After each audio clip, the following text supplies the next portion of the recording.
The fluorescent lights in the factory cafeteria buzzed overhead as Marcus kept his head down, methodically eating his sandwich while the chatter of other workers filled the space around him. At 19, he was one of the youngest employees at Henderson Steel Works, and that fact hadn't gone unnoticed by everyone. Well, look who's sitting all by himself again, came the familiar voice that made Marcus's shoulders tense. Blake Morrison approached with his usual swagger, flanked by his two constant companions, Trevor and Kyle.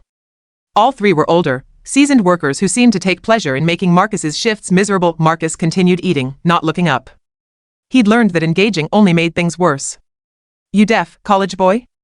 Blake pressed, using the nickname he'd given Marcus after learning he was taking night classes.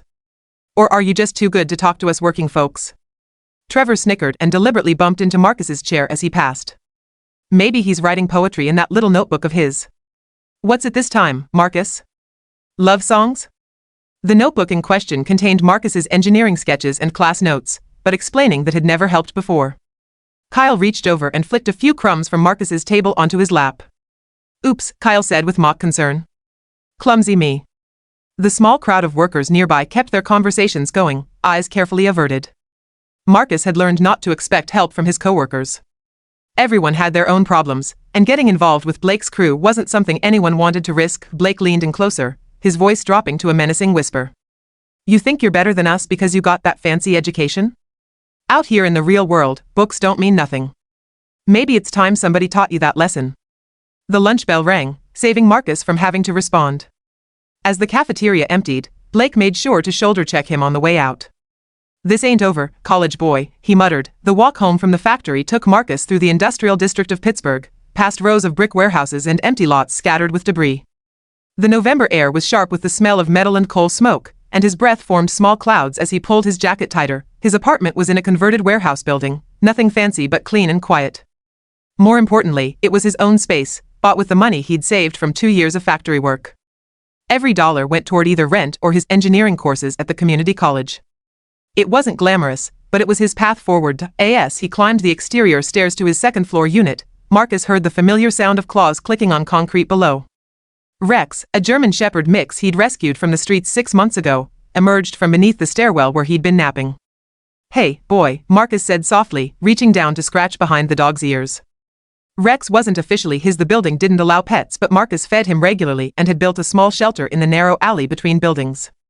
The dog had attached himself to Marcus with fierce loyalty, following him to work each morning and waiting for his return each evening. Rex's amber eyes studied Marcus's face with the kind of intelligence that sometimes surprised people. The dog seemed to sense when Marcus was troubled, staying closer on difficult days. "Rough day at work," Marcus admitted, pulling a leftover sandwich from his bag. "But nothing we can't handle, right?" As he unlocked his apartment door, Marcus caught sight of 3 figures at the far end of the alley. Blake, Trevor, and Kyle, standing near the street and watching his building. His blood went cold. They'd followed him home. Marcus quickly slipped inside and locked the door, his heart pounding. Through the window, he could see them talking and pointing at his building. Rex had positioned himself at the bottom of the stairs, hackles slightly raised, as if sensing the threat. 30 minutes later, they were gone, but the message was clear. The harassment wasn't going to stay at work anymore. Over the next week, the incidents escalated. Tools went missing from Marcus's workstation. His time cards were mysteriously altered, causing payroll problems. Someone spread rumors that he was reporting safety violations to management, making other workers suspicious and hostile. Blake's crew never did anything where supervisors could see, but their presence was constant. They'd appear in the parking lot when Marcus left for the day, or materialize near the bus stop where he caught his ride to night classes. "You can't hide forever," Trevor said one evening as Marcus waited for his bus. "Maybe it's time you found a new job. Somewhere more suitable for your type." The threat was unmistakable, but Marcus held his ground. He needed this job. Without the factory wages, he couldn't afford school, and without school, he'd never escape this cycle. That night, Marcus made a decision. He'd been avoiding confrontation, hoping the situation would resolve itself, but clearly that wasn't working.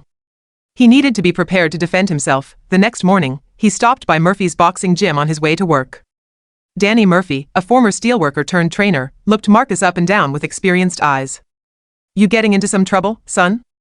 Danny asked after Marcus explained what he was looking for. "I'm trying to stay out of trouble," Marcus replied. "But trouble seems to be finding me anyway." Danny nodded knowingly. "I've seen it before. Some folks can't stand watching others try to better themselves. Makes them feel small inside. He gestured toward the heavy bags hanging from the ceiling. Come in after your shift. We'll see what you're made of. 3 weeks of training helped Marcus feel more confident physically, but it couldn't solve the larger problem. Blake's harassment was affecting his work performance and his ability to concentrate in class. Something had to give. The breaking point came on a Friday evening in December. Marcus was walking home through the industrial district when he heard footsteps behind him. Multiple sets, trying to match his pace. He didn't turn around, but he knew. His heart rate quickened as he approached the narrow alley that led to his building. Marcus. Blake's voice echoed off the brick walls. We need to have a conversation. Marcus stopped walking but didn't turn around. What do you want, Blake? What I want, Blake said, stepping around to face him, is for you to understand something. This neighborhood, this job, this whole area, it belongs to people who earned it. Not college boys who think they're too good for honest work. Trevor and Kyle flanked Marcus on either side, blocking any escape route. The alley was empty except for a few parked cars and dumpsters. I work just as hard as anyone, Marcus said, keeping his voice steady. Do you? Blake shoved him hard in the chest. Because from where I stand, it looks like you're just slumming it until something better comes along. Using us real workers as stepping stones. The shove sent Marcus stumbling backward into a chain-link fence. Before he could recover, Trevor grabbed his jacket and slammed him against the metal links. You think you're smart? Trevor snarled. Think your fancy education makes you special? Kyle kicked at Marcus's legs, trying to knock him down. Let's see how smart you are when you can't afford those classes anymore. Marcus twisted away from Trevor's grip and managed to land a solid punch to his ribs, all those training sessions with Danny paying off. Trevor doubled over with a grunt of pain, but it was still 3 against 1. Blake caught Marcus with a backhand that split his lip, and Kyle tackled him to the ground. The 3 of them pressed their advantage, raining kicks and punches down on Marcus as he tried to protect himself. When Rex appeared, the German Shepherd came out of nowhere, vaulting over a low section of fence with fluid grace. He didn't bark or growl, he simply positioned himself over Marcus's prone form and fixed his amber eyes on the 3 attackers. Blake, who had been about to deliver another kick, froze mid-motion. Rex was larger than most people realized, nearly 80 pounds of muscle and protective instinct. His lips pulled back just enough to show his canine teeth, and a low rumble emanated from his chest. What the hell?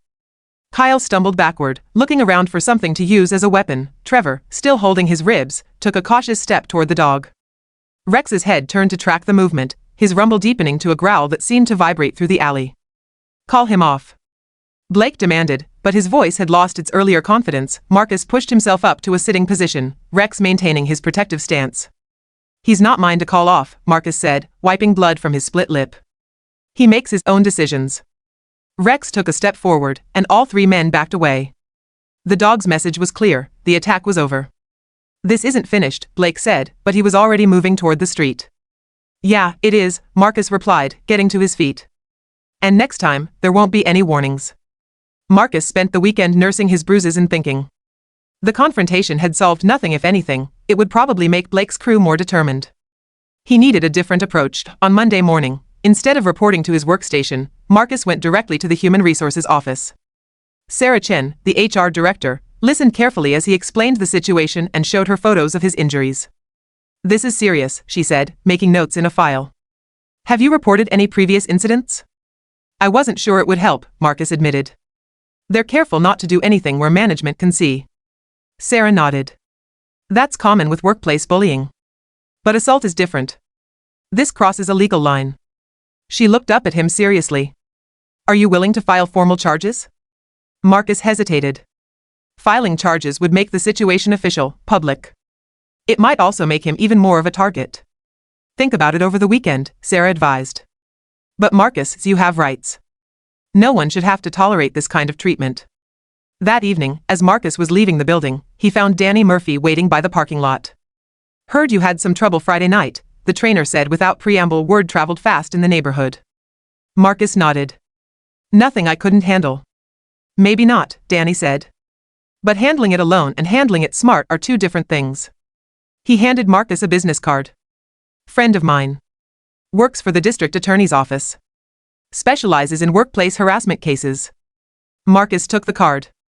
You think I should press charges? I think you should get some professional advice, Danny replied. Sometimes the best fight is the one you don't have to throw punches in. The legal consultation opened Marcus's eyes to options he hadn't considered. The attorney, Patricia Williams, explained that workplace harassment combined with assault created both criminal and civil liability. The company has a responsibility to provide a safe working environment, she explained. If they've been aware of ongoing harassment and failed to address it, they could be liable for damages. I never formally reported it before Friday, Marcus said. That's not necessarily a problem. The question is whether management should have known. Were there witnesses? Other employees who saw the harassment? Marcus thought about all the times coworkers had looked away during incidents in the cafeteria. People saw. They just didn't want to get involved. We'll need to interview them, Patricia said. Some may be more willing to talk when they understand the legal implications for everyone involved. Over the next week, Patricia's investigators spoke with several Henderson Steel employees. The pattern that emerged was damning. Blake's crew had been harassing various workers for years, and management had consistently turned a blind eye as long as it didn't affect productivity. Marcus wasn't their only target, just their most recent one. The legal paperwork was served, the response was swift. Blake, Trevor, and Kyle were immediately suspended pending investigation. The company's insurance lawyers got involved, clearly concerned about liability, but the real shift came from an unexpected source.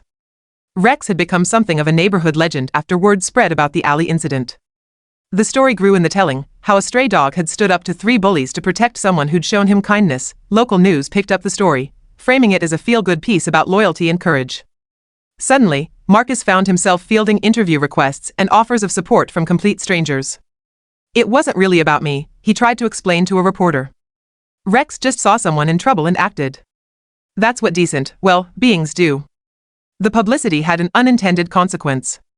Henderson Steel, facing negative attention about their workplace culture, decided to settle quickly and quietly. Blake and his crew were terminated, Marcus received a substantial financial settlement, and the company implemented new anti-harassment policies. More importantly for Marcus, the settlement meant he could quit the factory job and focus on school full-time. His engineering degree was within reach. 6 months later, Marcus sat in his new apartment, a proper one-bedroom place where pets were allowed, reviewing blueprints for a structural engineering project. Rex lay on a rug nearby, officially adopted and sporting a collar with his name and address. The German Shepherd had become something of a local celebrity, but he seemed content with his quieter life as Marcus's companion. He still possessed the same protective instincts, but now they were channeled into alerting Marcus to visitors or suspicious sounds rather than confronting attackers. A knock at the door brought Rex to his feet, but his tail was wagging, a good sign. Marcus opened it to find Danny Murphy holding a package. Graduation present, the trainer said with a grin. Heard you got accepted to Carnegie Mellon for the fall. Inside the package was a small plaque, for Rex Outstanding Community Service Award, Pittsburgh Neighborhood Watch Association. They figured he deserved some recognition, Danny explained. Not many dogs file assault charges and win. Marcus laughed, scratching Rex behind the ears.